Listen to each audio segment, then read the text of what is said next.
I can barely make out the road 700 feet below us while the rotors lick at the solid overcast above. I'm flying an Alouette 3 to the small hospital in Bryan, Texas, where a 5-year-old girl beaten unconscious by her stepfather needs to be airlifted to the trauma unit at Herman Hospital or she'll die. My hands turn sweaty. Without night vision goggles, I lean forward, straining to make out a single car's headlights below when it happened. Vertigo immediately seizes my senses. I begin to fight to maintain control. What's my reciprocal heading? I scan the crude instruments and begin a slow right turn away from rising terrain, then level out and begin a gentle descent, hoping to break out of the overcast before we hit the ground. 5 minutes later, I land in the parking lot at Hempstead Hospital that we'd overflown earlier. I watch the doctor and nurse climb into a ground ambulance that will take them to Bryan, leaving me alone, stunned, wondering how could I have allowed this to happen. 3 years later in my crew resource management class, they talked about hazardous attitudes, invulnerability, machoism, and press-on-itis. Feeling invulnerable, I was in denial of a dangerous situation developing, thus I was inclined to take unwise risks.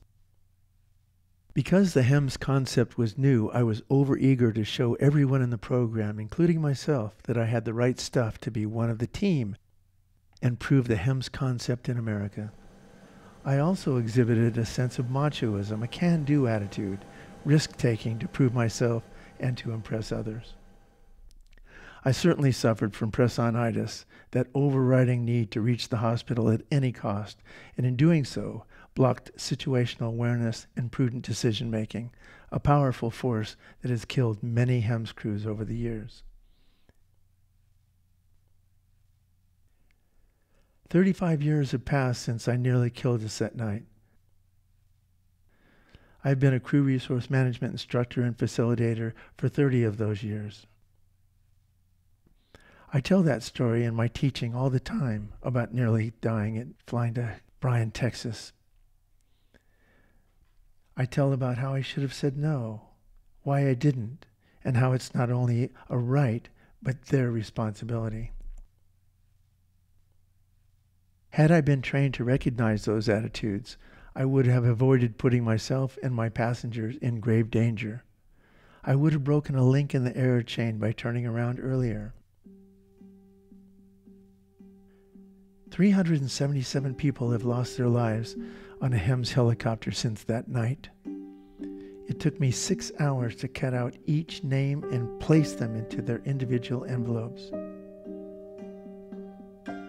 Before my keynote address, speaking in front of 700 people at the Air Medical Transfer Conference in St. Louis, each envelope had been passed out to the audience members as they filed in. My wife told me I was the voice for the voiceless that morning. I was one of the lucky ones. I still had a voice to say no.